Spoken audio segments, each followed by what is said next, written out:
घुघुती बासुती गीत है, पूरे उत्तराखंड में चलता है। तो हमारे पास जब इतनी अच्छी अच्छी लोरियां हैं तो हम स्कूली शिक्षा में उसको क्यों इन्वॉल्व नहीं करना चाहिए। सबसे बड़ी बात है आप जाने जाते हैं किताब कौथिक से। तो आइडिया ये है कि बच्चों में पढ़ने लिखने की आदत बनी रहे, क्योंकि किताबें ऐसी चीजें जब तक हम बचा के रख सके किताब तब तक हमें बचा के रखनी चाहिए। बच्चे किताबों से दूर होके गैजेट्स पे जाते। जब हम बच्चों को स्टोरी सुनाते हैं, किताबें पढ़ाते हैं ना, तो उनकी इमेजिनेशन पावर बहुत तेजी से बढ़ती है। लेटेस्ट टेलीस्कोप वगैरह लेके आते हैं, स्टार गेजिंग कराते हैं। 4-5 लाख के टेलीस्कोप से बच्चे उन चीजों को देख रहे हैं। श्रीनगर में वहाँ तो हमें पूरा किताब को कैंसिल करना पड़ा। उन्होंने बोल दिया कि तुम्हारे प्रोग्राम में नरेंद्र सिंह नेगी क्यों आए। जो भी दुर्लभ किताबें हैं उनको डिजिटलाइज किया जाए। कुछ किताब कौतिक में 2 दिन में करीब 5-6 लाख रुपए तक की किताबें बिकी है। गढ़वाली कुमाऊनी जो जितनी भी लोकलाइज भाषा है, यूएन ने उनको एंडेंजर्ड लिस्ट में डाल दी। तो 25 साल में जब से उत्तराखंड बना है, सरकार इसको मान्यता दे एज ए ऑफिशियल। नैरेटिव बिना उद्देश्य के नहीं फैलाया। ऐसे गढ़वाल कुमाऊं भी उसका अंतर मिटाना है। गैरसैंण तो उत्तराखंड राज्य बनने से पहले ही लोगों ने डिसाइड कर लिया था। सबसे बड़ी बात है कि वहाँ इंफ्रास्ट्रक्चर पूरा रेडी है। गिरदा ने उसकी अध्यक्षता की, बोले शुरुआत मैं करूँ। और सबसे बड़ी बात उन्होंने कही कि तुम हमारे कानून में चढ़ गए और ऊंचा उठो। आज क्यूरियस कॉर्नर के इस एपिसोड में हम स्वागत कर रहे हैं उत्तराखंड के एक ऐसे लेखक का जिनकी रचनाएं पहाड़ों की रूट्स को डिफाइन करती हैं, डॉक्टर हेमपंत। उनके द्वारा रचित घुघुती बासुती न सिर्फ पहाड़ी बाल्य गीत का संग्रह है, बल्कि हमारी परंपरा, हमारी बोली और हमारे बचपन की यादों का एक बहुत ही खूबसूरत कलेक्शन है। आज हम उनके लेखन की उस गहराई को समझेंगे और बात करेंगे उन चैप्टर्स की जो उत्तराखंड के साहित्य को नई ऊंचाइयों तक पहुंचा रहे हैं। सबसे पहले तो मैं शुरुआत करूंगी कौथिक से ही, क्योंकि सबसे बड़ी बात है आप जाने जाते हैं किताब कौथिक से। हम लोग जब छोटे थे ना, तो हम पहाड़ में जब रहते थे तो किताबों का हमें बहुत शौक था। उस टाइम तो टीवी वगैरह इतना था नहीं, तो बचपन से हमें पढ़ने का शौक था। फिर जब मैं बड़ा हुआ और हम लोग बाहर निकले तो लखनऊ, दिल्ली में बड़े किताबों के मेले देखते थे, बुक फेयर्स। तो फिर जब मैं रुद्रपुर शिफ्ट हुआ तब भी मैं दिल्ली बुक फेयर जाता था। आपको शौक हाँ, था? शौक था। अच्छा। तो ये दिमाग में कब रहता था कि कैसे मतलब इन चीज़ों को अपने समाज के लिए यूज किया जाए। तो करते करते फिर एक आइडिया आया कि किताबों का भी एक मेला लगना चाहिए और उसका थोड़ा it must be having some localized flavour. तो हमने उसको किताबों का मेला नहीं कहा, उसको किताब कौतिक कहा, क्योंकि उसमें एक थोड़ा राइमिंग और थोड़ा सा ये मतलब अच्छा लगता है, पहाड़ी फ्लेवर। तो हाँ, एक क्यूरियोसिटी भी जगती है कि किताब कौतिक क्या है। तो किताब कौतिक मतलब बेसिकली एक लोकलाइज्ड बुक फेयर है। आइडिया ये है कि जो पहाड़ के छोटे छोटे कस्बों के गांव के लोग हैं, फोकस उसका बच्चे हैं, उनको किताबें उनके घर तक जाएं। मतलब किताबों की अवेलेबिलिटी, उसकी वैरायटी और उसका कंटेंट वाइज हर तरह की किताबें हों। और बच्चे जो छोटे शहरों के, कस्बों के, दूरस्थ इलाकों के बच्चे हैं, वो आके कम से कम ये देखें कि क्या कितने तरह की किताबें होती हैं। क्योंकि किताबें एक ऐसी चीज़ है कि उसमें बहुत वैरायटी होती है, सीखने को बहुत कुछ होता है, उससे अच्छी कोई चीज़ नहीं है सीखने को। आइडिया वहीं से जनरेट हुआ। फिर ये 2022 24-25 दिसंबर को हमने, हमारे दोस्त हैं हिमांशु कफलटिया, वो SDM टनकपुर थे उस टाइम, तो उनके साथ ये बात डिस्कस हुआ कि टनकपुर में करते हैं। टनकपुर बीइंग बहुत इंपॉर्टेंट शहर, कस्बा है वो, लेकिन है वो थोड़ा आइसोलेटेड टाइप का, बॉर्डर की तरफ पड़ता है। बॉर्डर है, नेपाल के नजदीक है। एक्सपेरिमेंट किया वो हमने, लेकिन it was a huge success. वो इतना सक्सेसफुल हुआ कि उसमें मतलब दूसरे दिन मुख्यमंत्री जी खुद आए, उनका अपना इलाका था, और उससे भी उसको बहुत एक पब्लिसिटी मिली। पब्लिक एंगेजमेंट बहुत अच्छा था। हमने जो उसका कॉन्सेप्चुअल बनाया था कि उसको सिर्फ किताबों तक सीमित न रहे, उसमें थोड़ा टूरिज्म का भी फ्लेवर आया। किया तो एक करेंगे ऐसा सोच के, लेकिन उसके बाद वो आगे ही बढ़ता गया। वो मतलब उसने काफी लिमिट इतनी फैला दी कि हम 3 साल के अंदर 14 किताब कौतिक कर चुके हैं और जर्नी अभी जारी है। किताब कौतिक में क्या क्या चीजें होती है? आपने कहा कि क्राफ्ट का भी इसमें समावेश है। जैसे मैंने बताया ना, किताबें एक्चुअली हर सब्जेक्ट की होती है। जैसे पहला किताब जब टनकपुर में किया तो हमें ये लगा कि जैसे बच्चे उसका फोकस है, स्कूलों को हम इन्वॉल्व करते हैं, तो बच्चे वहाँ आए तो मान लीजिए वो किताबें तो देखें ही, किताब के साथ साथ उन्हें सीखने के और भी तरीके हैं सिखाने के। जैसे हमारे उसमें साइंस साइंस गेम्स वगैरह पे हम लोग फोकस करते अच्छा। हैं। स्टार गेजिंग और एस्ट्रोनॉमी एक बड़ा मतलब पहाड़ के बच्चों के लिए इंटरेस्टिंग सब्जेक्ट है, हाँ। नया सब्जेक्ट है। जी। तो ऐसे कई हमारे टीम हमने जोड़ी हैं जो एस्ट्रोनॉमी पे बच्चों को बताती हैं। अच्छा। बड़े अच्छे लेटेस्ट टेलीस्कोप वगैरह लेके आते हैं, स्टार गेजिंग कराते हैं, सन गेजिंग कराते हैं। तो आप सोचिए जब हम डीडी हार्ट या गैरसन छोटी जगह में कर रहे हैं, 4-4, 5-5 लाख के टेलीस्कोप से बच्चे उन चीज़ों को देख रहे हैं। उसके अलावा आर्टिफिशियल इंटेलिजेंस है, ड्रोन टेक्नोलॉजीज हैं और वर्चुअल रियलिटीज़ हैं। इस तरह के जो गैजेट्स, फ्यूचरिस्टिक टेक्नोलॉजी है जी। ये भी किताब कौतिक में हमने फिर बाद में जोड़ दिया, जिससे कि जो स्कूली बच्चे हैं और स्कूल मैनेजमेंट्स हैं और पेरेंट्स हैं उस जगह के, उन इंटीरियर की जगहों के, छोटी जगहों के, जिनको मुझे ऐसा लगता है कि 5 साल 10 साल बाद, 5, 7 या 10 साल बाद वो टेक्नोलॉजी वहाँ पहुँचेगी, स्कूलों के में वो अवेयरनेस पहुँचेगी। हम कोशिश करते हैं कि कम से कम एक ग्लिम्स, एक झलक या थोड़ा सा एक आउटलाइन टाइप की उनको समझ में आ जाए कि ये क्या है। तो एक बहुत क्यूरियोसिटी होती है और बच्चों को मुझे लगता है कि काफ़ी कुछ सीखने को मिलता है। इसको क्या वर्कशॉप बोलना ठीक होगा? एक बच्चों को ना। एक्सपोजर मिल रहा है ये?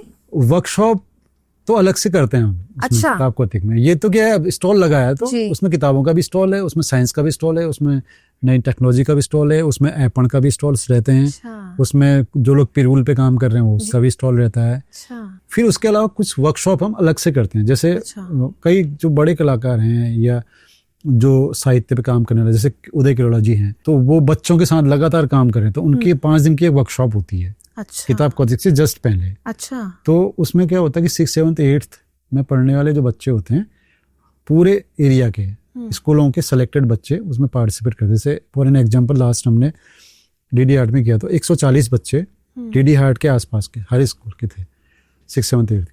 तो वो बच्चे 5 दिन में अपनी खुद की एक हैंड रिटन 20 पेज की किताब तैयार करते हैं। ओह अच्छा। और वो किताबों का एक स्टॉल किताब कौतिक में लगता है। अरे वाह। तो हर मोहल्ले और हर स्कूल के बच्चे अपने पेरेंट्स को बुलाते हैं वहाँ कि हमारा भी वहाँ स्टॉल है, हम वो खुद बच्चे उस स्टॉल को चलाते हैं। तो और पार्टिसिपेशन भी बढ़ता होगा। हाँ, पार्टिसिपेशन बढ़ता है और वो खुद ही मतलब एक तरह का पब्लिसिटी तो वही कर देते हैं जब वो, और एक्सपोजर भी आई थिंक उनके लिए बहुत इम्पोर्टेंट, बहुत बड़ा एक्सपोजर है वो जी। बहुत बड़ा एक्सपोजर। आपने बोला कि टेलीस्कोप तो आने वाले 5-10 सालों में भी बड़ा मुश्किल है और बहुत लेटेस्ट टेलीस्कोप होते हैं।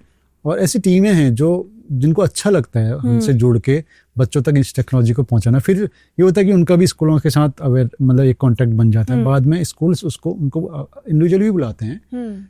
तो ये है कि हमने उसको बहुत ऐसी वैरायटी में कर दिया कि 2-3 दिन की पूरी जो मेहनत लगती है उसमें जब बच्चा आता है तो वो बार बार आता है। तो एक तरह से जो आर्टिस्ट हैं हमारे या जो यूनिक काम करने वाले लोग हैं उनको भी हम, क्योंकि एक स्टेज तो सेट हो चुका है ना हमारा, उस स्टेज पे आप कुछ भी करवा लीजिए, तो हम उनको भी मौका दे रहे हैं। जैसे मुकुल बडोनी एक बहुत बड़े आर्टिस्ट हैं जो वॉल पेंटिंग करते हैं, म्यूरल्स बना। उनकी हमने 2-3 जगह वर्कशॉप कराई बच्चों की। गैरसैंण में हुई, टिहरी में हुई। तो उनको हम कहते हैं यार इस बार आपको आना है बच्चों को सिखाने के लिए। तो गैरसैंण में उन्होंने एक बहुत अच्छा मतलब वो बनाया, गैरसैंण किताब कौतिक का वॉल पेंटिंग बनाई। अच्छा। और वो बच्चों के साथ मतलब स्कूली बच्चे बनाते हैं, वो सिर्फ एक आउटलाइन बनाएंगे, उनको सिखाते हैं, तो बच्चों के लिए एक नया एक्सपीरियंस होता है। मुकुल बडोनी के साथ हमने वॉल पेंटिंग की है, उनको एक नया चीज सीखने को मिलता है। तो ऐसे बहुत लोग हैं, कठपुतली निर्माण है या थोड़ा म्यूजिक का है कभी, इस तरह की चीजों को हम छोटी 2-3 घंटे की वर्कशॉप हम रखते हैं उसमें। 3 साल में 14 से ज्यादा 14 कौतिक आप कर चुके हैं।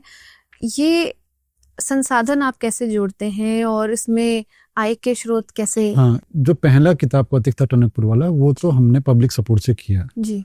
उसके बाद 3 किताब कौतिक हमने जिला प्रशासन के सहयोग से किए, बागेश्वर, चंपावत और पिथौरागढ़। फिर हमें लगा कि ये क्योंकि एक पब्लिक का प्रोग्राम है तो पब्लिक के सपोर्ट से होना चाहिए। अब हमने उसको बहुत इस तरह से डिजाइन कर दिया है कि बहुत कम संसाधनों में हम अच्छी चीज कर देते हैं। उसका आइडिया ये है कि अगर मान लीजिए हल्द्वानी के लोग चाहते हैं कि किताब कौतिक हल्द्वानी में हो, वहाँ के कुछ लोग तो पढ़ने लिखने वाले लोग होते ही हमारे किताब कौतिक में आते हैं, हमसे कहते हैं यार एक बार यहाँ पे, तो हम उस जगह को देख के समझते हैं लोकल के जो एक्सपेंसेस हैं वो लोकल की किसी के साथ हम कोलैबोरेट कर लेते हैं। अच्छा। जैसे हमने फॉर एन एग्जांपल गैरसैंण और डीडी हार्ट में किया, तो वहाँ की नगर पंचायत या नगर पालिका की हेल्प से वहाँ की रामलीला कमेटी की हेल्प से, और छोटे मोटे हम स्पॉन्सर मिल जाते हैं। कुछ एजुकेशनल इंस्टीट्यूट्स हैं, कुछ बैंक्स हैं। आपने सक्सेस की एक बात बोली, क्योंकि ऑब्वियसली सक्सेस है जितना अच्छा रिस्पॉन्स आपको मिल रहा है। तो जो बुक्स आती हैं इनका कितना परसेंटेज सेल हो पाता है? एक्चुअली क्या होता है, बुक हम तो डायरेक्ट बेचते नहीं, पब्लिशर आते हैं बुक बेचने के लिए। लेकिन हमने देखा है कि कुछ किताब कौतिक में 2 दिन में करीब 5-6 लाख रुपए तक की किताबें बिकी है। एक आइडिया है, अच्छी सेल होती है, क्योंकि उसका एक पैमाना ये भी है कि जो भी पब्लिशर एक बार किताब कौतिक में जुड़ता है वो अगले किताब कौतिक का इंतजार करता है। अच्छा। किताबें तो वैसे भी बिकना, हाँ, वो आना चाह रहे हैं, इसका मतलब हाँ, मतलब उनको पता है कि यहाँ लोग आएंगे, इंगेजमेंट आएगा और किताबें खरीदने के मूड से ही लोग आएंगे। They just need to make available of various kind of books. तो उनको ये पब्लिशर को तो पता ही होता है कि मान लीजिए अगर हल्द्वानी में हो रहा है तो किस तरह का किताबें बिकेंगी। फिर उसके कई इनडायरेक्ट फायदे भी हैं, जैसे उनको लोकल से कई बार राइटर्स भी मिल जाते हैं। हर जगह ऐसे लोग होते हैं जो लिखते हैं, उनको किताबें छपवानी है। तो पर अभी ये स्कूली बच्चों के लिए है या यूनिवर्सिटी कॉलेजेस के लिए भी है? मैं कह रहा हूँ कि फोकस बच्चे रहते हैं, क्योंकि हमें ये पता है कि अगर बच्चे आएंगे तो उनके पेरेंट्स और उनके आसपास के लोग तो आ ही जाएंगे। एक ये अंडरस्टैंडिंग है कि बच्चे किताबों से दूर होके गैजेट्स पे जा रहे हैं। तो आइडिया ये है कि बच्चों में पढ़ने लिखने की, किताबें पढ़ने की खासतौर पर, और उनकी चॉइस की किताबें पढ़ने की आदत बनी रहे। और हम ऐसा भी करते हैं कि पब्लिशर से कहते हैं आप यार यहाँ ना एक रीडिंग एरिया बना दो। बच्चा, छोटी छोटी किताबें तो होती हैं, बच्चा खुद पढ़े, रख जाए। मतलब जैसे कई बार होता है कि बच्चे को अच्छी लग रही है but he don't have the money, तो जरूरी नहीं है वो पढ़ ले रख दे। फिर 3-3 दिन आते हैं, बच्चे पढ़ते हैं, रख जाते हैं, 1-2 किताबें खरीद भी लेते हैं। मैंने बताया कि आइडिया ये है कि बच्चों को सीखने को, देखने को भी मिले कि भाई दुनिया में इंग्लिश, हिंदी, कुमाऊनी, गढ़वाली में क्या छप रहा है, कॉमिक्स होती हैं, किस तरह की कॉमिक्स होती हैं, किस किस सब्जेक्ट की किताबें। बड़ी अच्छी बच्चों की किताबें तो बहुत ही अच्छी होती है, विदेशी किताबें तो कलरफुल और ना, वो सीख देखने को भी मिलेगा, तो पलट के भी देखेगा तो कुछ तो सीखेगा ही बच्चा। पर आपको ऐसा नहीं लगता एआई का जमाना है? क्योंकि मैं भी जो आज चैट जीपीटी से पढ़ सकती हूँ, जो गूगल में अपनी इन्फॉर्मेशन ले सकती हूँ, वो मुझे किताब पढ़ के शायद नहीं मिलेगी। तो क्या आपको ऐसा डिसएडवांटेज कभी लगता है या फिर उल्टा ही है? नहीं, मुझे लगता है कि उल्टा है, क्योंकि जो ऑथेंटिसिटी है ना, किताबों की जो ऑथेंटिसिटी है वो किताबों में ज्यादा है। ठीक है, मतलब क्योंकि टेक्नोलॉजी को हम पीछे नहीं छोड़ सकते, टेक्नोलॉजी को के साथ चलना भी बहुत जरूरी है। लेकिन किताबें एक ऐसी चीज है कि उसकी आदतें बनी रहनी चाहिए, उसके अलग बेनिफिट्स है ना, वो सब जानते हैं। प्लस ये बात है कि किताबों से जो हमें ऑथेंटिक ज्ञान मिलता है वो इंटरनेट से नहीं मिलता है, उसमें गार्बेज भी बहुत है। बिल्कुल, है ना। इसलिए कई बार तो हमें भी लगता है कि we are going opposite to the waves. लेकिन जिस हिसाब से अभी भी देखिए दुनिया में किताबें तो बिक रही हैं, बेस्ट सेलर, लाखों करोड़ों किताबें बिक रही हैं, है ना, तो पढ़ रहे हैं लोग। अभी भले ही बहुत सारे स्कूल्स में या हमारे पहाड़ों में इंटरनेट की सुविधा नहीं है, लेकिन जहां एक बार स्कूल्स में भी इंटरनेट आ जाएगा, एआई का पेनिट्रेशन हो जाएगा, तब दिक्कत आएगी किताब कौतिक में। आपकी बात बिल्कुल सही है, लेकिन हम भी सिर्फ किताबों पे नहीं फोकस है ना, मतलब वी आर इन्वॉल्विंग एवरीथिंग। हम आर्टिफिशियल इंटेलिजेंस, उन चीजों को भी लेके चल रहे हैं, और किताबों की जिसका जिसमें इंटरेस्ट है वो सीख लेगा उसमें से। जैसे मान लीजिए हम किताब कौतिक कहीं कर रहे हैं, पेरेंट्स तो चाहते ही हैं कि हमारे बच्चा किताब पढ़े, तो 1-1, 2-2 किताबें वो ले जाता है, फिर छोटे बच्चों को गोद में बैठा के कहानी सुनाएगा, कुछ करेगा, किसी के घर में तो पहुंचेंगे। हम तो अवेलेबल करा रहे हैं ना, इट इज नॉट फोर्स्ड, हम अवेलेबल करा रहे हैं। हम DDR में हमने 50,000 किताबें अवेलेबल कराई हैं, लोग आ रहे हैं, देख रहे हैं, खरीद रहे हैं। तो हम तो ये कह रहे हैं भाई हम आपके दरवाजे पे ऐसी चीजें लेके आ रहे हैं, आप आइए और देखिए, सीखिए। आपको किताब को जरूरी थोड़ी है आप किताब खरीदनी है। आपने सही कहा कि एआई के बारे में भी अगर हम एक्सपोजर देने लगेंगे, जो आप दे ही रहे हैं, उससे शायद बच्चों को ये समझ में आ जाए कि एआई का यूज बुक्स के साथ कैसे करना है, या फ्यूचर में अगर हमें कंटेंट सर्च करना है तो किस तरह का कंटेंट सर्च करना है। हाँ, मतलब बच्चों को ना एक्चुअली फोर्स नहीं किया जा सकता, आप उनको चॉइसेस देंगे ना जी, वो अपना इंटरेस्ट में डेवलप करेंगे, उनको जरूरत है वो अपने आप ले लेंगे जी। हम ये नहीं कर सकते कि बच्चों को एआई ही दें और किताबें ना दें। हम तो आप एक प्लेटफॉर्म देते हैं जहाँ एक्सप्लोर कर रहे हैं बच्चे। वो आप नई चीजें भी दीजिए, पुरानी चीजें भी दीजिए, क्योंकि किताबें ऐसी चीजें जब तक हम बचा के रख सके किताबों को, तब तक हमें बचा के रखनी चाहिए, है ना। जैसे हमारा कल्चर है, हमें लगता है कि यार हमारे नई चीजें तो बहुत आ रही है, वेस्टर्नाइजेशन भी हो रहा है, टेक्नोलॉजी भी आ रही है, लेकिन हमारे मन में ये रहता है कि हम अपनी बोली भाषा कल्चर को बड़ा बचा के रखें, बिल्कुल, है ना। तो जिसका जो इंटरेस्ट है वो चूज करेगा, लेकिन हम पुरानी चीजों को धकेल नहीं सकते। क्या आपको बचपन से ही किताबें इतनी पसंद है? मेरे ताऊजी टीचर थे जी। तो वो ना बचपन में बहुत किताबें लाते थे, चंपक, कादम्बिनी वगैरह, साप्ताहिक हिंदुस्तान, बहुत मैगजीन्स आती थी उस टाइम। सोवियत रूस करके मैगजीन आती थी, वो सब हम पढ़ते थे बचपन से, क्योंकि और टाइम पास था भी नहीं ना, ये खेलते थे। कोर्स की किताबें उस टाइम बहुत इतना पढ़ाई का लोड भी नहीं होता था, मतलब पढ़ने का लोड होता था, लेकिन ये नहीं कि भाई अच्छे नंबर लाने, मार्क्स का लोड नहीं था। तो हमें लगता है कि वो बहुत अच्छा टाइम था जब मतलब चॉइसेस थी हमारे पास, पढ़ाई का लोड नहीं था, ट्यूशन व्यूशन भी बहुत कम पढ़ते थे, 10th में चले गए तो थोड़ा बहुत पढ़ लिया, अदरवाइज ऐसा लोड नहीं था, हम खेलते ज्यादा थे। तब से मतलब ये हुआ कि हमने दुनिया को मतलब किताबों की नज़र से देखा। अमेरिका वगैरह तो टीवी में हमने बाद में देखा ना, लेकिन हमें पढ़ के, और जो मुझे जो सबसे अच्छी बात लगती है बच्चों के लिए खासतौर पर, जब हम बच्चों को स्टोरी सुनाते हैं या किताबें पढ़ाते हैं ना, तो उनकी इमेजिनेशन पावर बहुत तेजी से बढ़ती है। जैसे मैंने खुद अपने बच्चों के साथ देखा है। मान लीजिए मैं किसी बच्चे को परियों की कहानियां सुनाते हैं नॉर्मली, या फिर हम राजा रानी की कहानी या नेचर की कहानी सुना रहे हैं, तो बच्चा उसको इमेजिन करता है, वो सीन क्रिएट करता है अपने दिमाग में, है ना। और साइकोलॉजिस्ट भी कहते हैं अगर आप उसको वीडियो में ही वो चीज दिखा देंगे, he has nothing to तो क्रिएटिविटी थोड़ी है, हाँ, इमेजिन करने को दिख रहा है ना उसको, वो तो फील कर, मतलब उसको एंजॉय कर रहा है, पर उसका दिमाग यूज नहीं हो रहा है, उतना नहीं हो रहा है जितना सब सुनाने में होता है।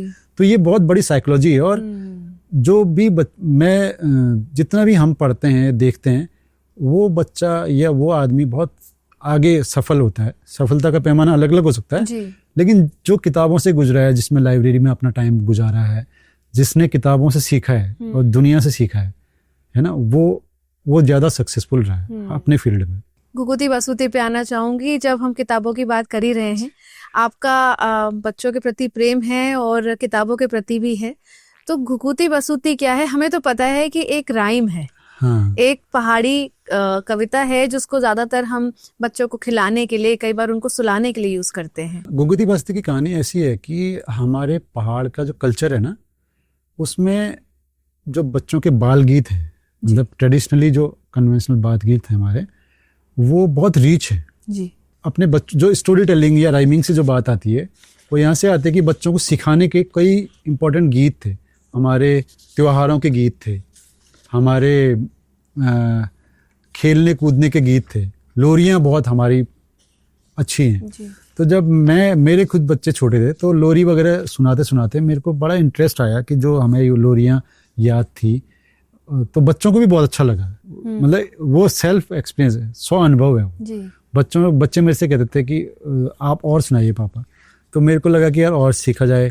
तो जितना याद था, फिर अपनी ईजा से, पिताजी से पूछा, फिर कलेक्शन का मुझे एक ना चस्का टाइप का लगा, तो फिर गढ़वाली किताब मैगजीन, वो अपनी लोरी और बालगीत मैंने इकट्ठे किए, तो मेरे पास 50-60 किताब वो हो गई थी लोरी।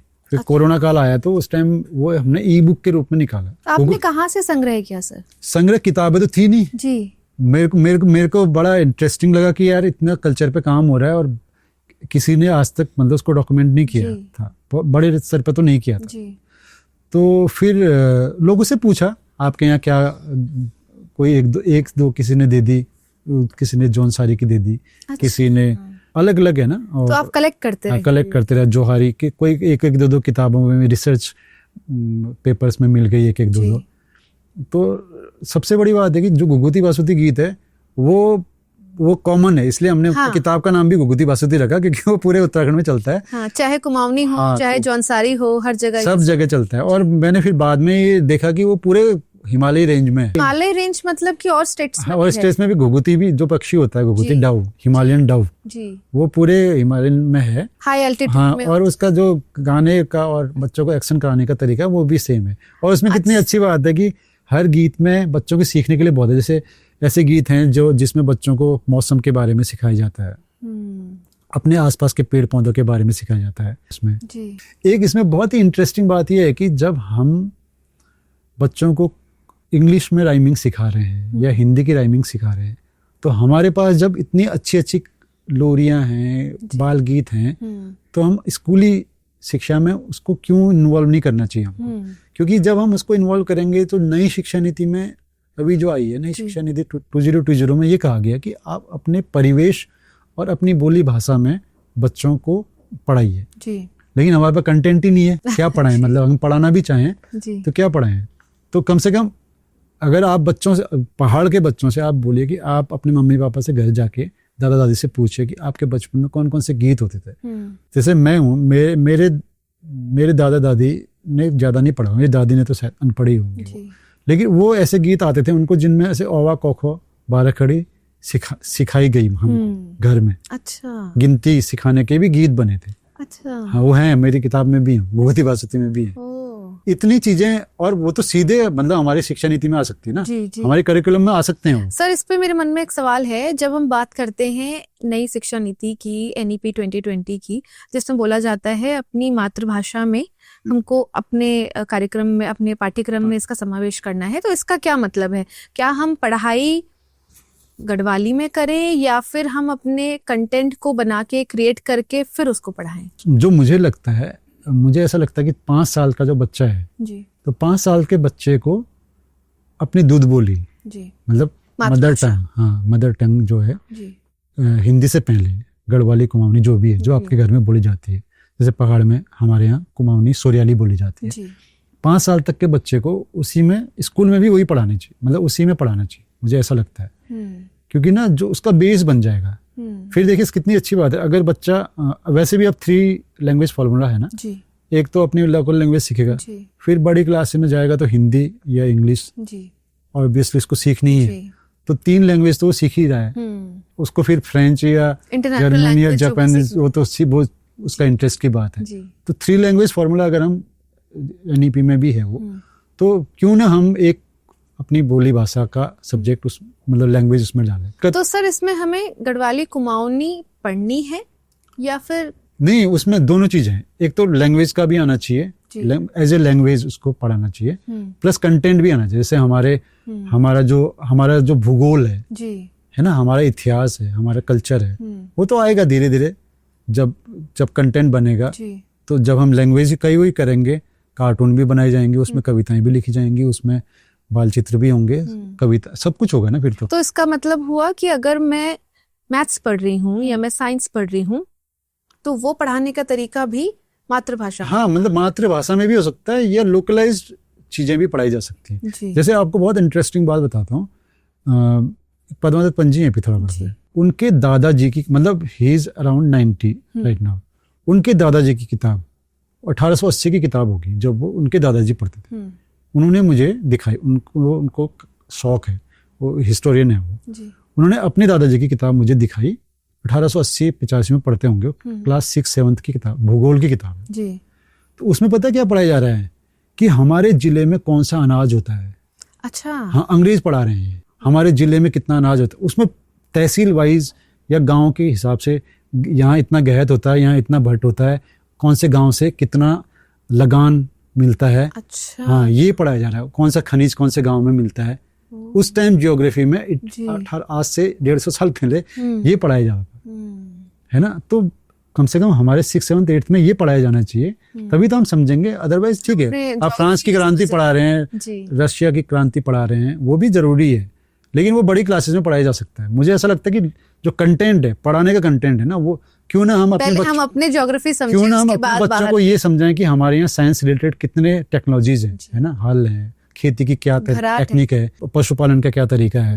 अब तो वोकेशनल ट्रेनिंग की बात हो रही है ना, वोकेशनल एजुकेशन की, तो वो क्यों ना हम ऐसी चीजें पढ़ाएं जो हमारा वोकेशनली, जो हमारे रोजगार थे। क्या पाठ्यक्रम में जब हमारी मातृभाषा पढ़ाई जाएगी, कुमाऊनी, गढ़वाली, जौनसारी, तो कुछ चेंजेस आएंगे? सबसे बड़ी बात तो ये कि एक लोकलाइज्ड फीलिंग जो आएगी, है ना, हर लैंग्वेज को बचाना तो जरूरी है ही। अभी जो हमारी जो गढ़वाली, कुमाऊनी, जो जितनी भी लोकलाइज्ड भाषा हैं, सभी इंडेंजर्ड है। यूएन ने उनको इंडेंजर्ड लिस्ट में डाल दी, मतलब उनके जो हमारी परसेंटेज है, मतलब जितनी पॉपुलेशन है उसके हिसाब से बहुत कम परसेंट उसको बोल रही है जी। देखो, हमारा जो पूरा देश है ना, वो वैरायटी पे चलता है जी, अनेकता में एकता। तो हर भाषा को बचाना जरूरी है ना। उससे क्या होगा कि एक तो लोकलाइज फीलिंग, क्योंकि हमारा तो राज्य ही एक उससे बनाया ना, अपनी पहचान को लेकर बनाया जी कि हमारी पहचान पहाड़ी है या हमारी पहचान गढ़वाली कुमाऊनी जो भी है, उत्तराखंड हमारी पहचान है, तो उसको लेके बनाया। तो भाषा उसका सबसे सशक्त माध्यम है जी तो अपनी पहचान का। जी भाषा है तो कल्चर भी है, संस्कृति, हर तरह की चीजें उसमें, फिर एजुकेशन भी उसी में आएगी। सर, उत्तराखंड में चाहे कुमाऊं रीजन है चाहे गढ़वाल रीजन है, सारे ही रीजन में अपनी बोली बचाने का एक पहल सी चल रही है और 8th शेड्यूल में भी इसको शामिल करने की मांग उठ रही है। इसको आप कैसे देखते हैं? उत्तराखंड को बने हुए 25 साल हो गए हैं जी। तो 25 साल में जब से उत्तराखंड बना है, हम अपनी पहचान को लेके और ज्यादा अवेयर हो गए हैं, वो होना भी चाहिए जी। तो अब ये हो रहा है कि काफी लोग गढ़वाली, कुमाऊनी, जौनसारी, रवाल्टी और भाषाओं को, जो हमारी लोकल भाषा है, बहुत सी भाषाएं हैं, तो उनको लेकर काफी काम कर रहे हैं। जैसे अभी बहुत अच्छा लिटरेचर लिखा जा रहा है और इंटरनेट पे भी बहुत कंटेंट आ रहा है, अदर देन म्यूजिक भी बहुत कंटेंट आ रहा है, रिसर्च बेस्ड काम हो रहा है। तो अब धीरे धीरे हम इस दिशा में बढ़ेंगे कि इसको भी 8th शेड्यूल में, मतलब सरकार इसको मान्यता दे एज ए ऑफिशियल लैंग्वेज। अभी थोड़े दिन पहले आपने देखा ना विधानसभा में क्या हुआ, एक उन्होंने कुमाऊनी में बोलना शुरू किया तो उन्हें टोक दिया गया क्योंकि वो वहाँ अलाउ ही नहीं है। कितनी मतलब एक तो विडम्बना है कि हमारा राज्य अपनी पहचान के लिए बना है पर हम विधानसभा में अब कुमाऊनी गढ़वाली में नहीं बोल सकते क्योंकि वो ठीक है, संविधान के हिसाब से वो 8वीं अनुसूची में है ही नहीं। तो 8वीं अनुसूची में आने के लिए सबसे जो महत्वपूर्ण है कि कितने लोग उस भाषा को बोलते हैं। तो इसलिए अपनी नई जनरेशन को जब हम कुमाऊनी, गढ़वाली या लोकल लैंग्वेज में बोलना सिखाएंगे और जब जनसंख्या होगी अगली, तो उसमें हमें लिखना है कि हम गढ़वाली या कुमाऊनी बोलते हैं अपनी मातृभाषा में, हिंदी, इंग्लिश, हिंदी के साथ कुमाऊनी या गढ़वाली लिखना है। तो जब उसका डाटा बनेगा तब उसमें एक डाटा जितना भी % बढ़ेगा उसमें, उसके हिसाब से संभावना बनेगी कि हमारी भाषा 8वीं अनुसूची में आ जाए। इसमें एक एंगल, कई बार लोग कहते हैं कि दोनों भाषाएं जी कैसे आएंगी, मतलब एक राज्य से दो भाषा। मेरा भी ये प्रश्न है सर, क्या ये प्रैक्टिकली पॉसिबल है? क्योंकि कुछ लोग गढ़वाली समझते हैं, कुछ कुमाऊनी समझते हैं। चलिए कुमाऊनी और गढ़वाली तो फिर भी सिमिलर सी मुझे लगता है कहीं पे मिल जाती हैं, बट जौनसारी एकदम अलग है। हमारे यहाँ रोंगपा का क्षेत्र भी है। इसमें एक एंगल और है, इसमें एक एंगल ये है कि मतलब गढ़वाली भी होगी तो कौन सी गढ़वाली होगी, क्योंकि बिल्कुल कुमाऊनी में 12-14 वैरायटी हैं, क्योंकि हर गाँव में हमारी भाषा थोड़ी सी बदल जाती है। लेकिन सबसे बड़ी बात है कि एक राज्य से भी दो भाषाएं हो सकती हैं। फिर वो तो स्टैंडर्डाइज की बात है, स्टैंडर्डाइजेशन तो होगा ही, क्योंकि अगर मान लीजिए आपको कुमाऊनी को स्कूल में पढ़ाना है तो एक स्टैंडर्डाइज कुमाऊनी तो होगी ना।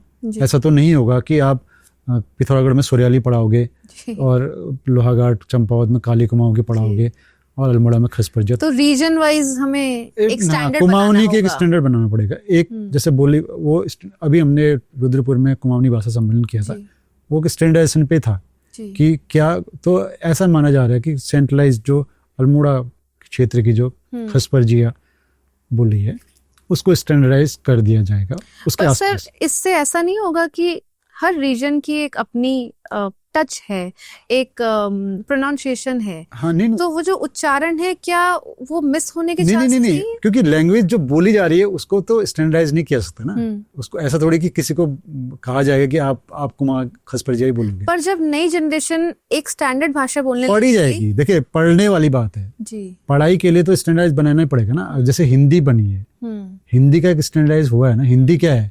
हिंदी भी तो मिक्स ऑफ लैंग्वेजेस है। हिंदी बेसिकली अपनी कोई लैंग्वेज नहीं है, अवधी, मैथिली, ब्रिज सब मिलके बनी है, उर्दू, फारसी, इंग्लिश, हिंदी सब मिलके हिंदी बनी है। तो स्टैंडर्डाइज हो गई, इसीलिए वो पॉपुलराइज भी हुई, है ना, क्योंकि उसमें अच्छा कंटेंट लिखा गया। ऐसा कहा जाता है कि डाइवर्सिटी है। हाँ, तो और अभी भी ऐसा नहीं है कि ब्रज खत्म हो गई, मैथिली खत्म हो गई, अवधी खत्म हो गई। वो लैंग्वेज तो अपनी लोकलाइज लैंग्वेज तो बची है, वो उनको मिक्स होने के बाद हिंदी बनी, लेकिन वो भाषाएं फिर भी बची रही क्योंकि उनमें काम चलता रहा। ऐसे हमारी कुमाऊनी गढ़वाली के साथ भी होगा। सर, एक सवाल और मैं पूछना चाहूंगी। हम हमेशा गढ़वाल और कुमाऊं की बात करते हैं, लेकिन जौनसार उत्तराखंड का एक बहुत बड़ा हिस्सा है। हम हमेशा भूल जाते हैं कि जौनसारी भी एक बड़ी लैंग्वेज है, बड़ी लैंग्वेज है। ऐसे ही हमारी रमाल्टी है, बहुत सारे लोग इसको बोले रमाल्टी है, रंग बोली है, जोहारी बोली अलग है, बोंगाणी एक बहुत अच्छी लैंग्वेज है। सभी जितनी भी वैरायटी ऑफ लैंग्वेज है, लोकल लैंग्वेज, वो सभी बचनी चाहिए। और सभी बचेंगी तो उसके बारे में अवेयरनेस भी आएगी, फिर स्टैंडर्डाइज तो हो ही जाएगा, फिर किताबें भी छपेंगी, फिर लोग भी लिखेंगे। सबसे बड़ी बात है कंटेंट क्रिएशन। एक दिक्कत यहाँ पर यह है कि हमारे राज्य में अभी तक हमारी लोकल लैंग्वेज के लिए अलग से भाषा एकेडमी नहीं बनी है।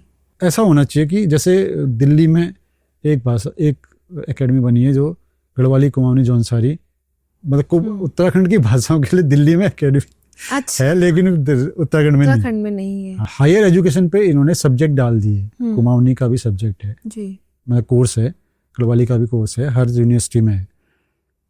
लेकिन मुझे लगता है कि इसको नीचे से शुरू होना चाहिए था। बिल्कुल, प्राइमरी से शुरू कीजिए ना। बच्चा तो आगे बढ़ते बढ़ते एमए बीए में तो पहुंचेगा ही वो, तो वो हायर एजुकेशन में जरूरत ही नहीं पड़ेगी। अभी जो इतना मुझे नॉलेज है, दिक्कत ये हो रही है कि एमए बीए में जाके बच्चा कुमाऊनी गढ़वाली ऑप्ट नहीं कर रहा है। बिल्कुल, क्योंकि वो तो हिंदी इंग्लिश में पढ़ा हुआ है, कैसे पढ़ेगा वो? गुमानी को पढ़ेगा तो उसको मतलब पढ़ भी लेगा, गाँव के बच्चे पढ़ भी लेंगे, लेकिन 2-4 बच्चे पढ़ेंगे।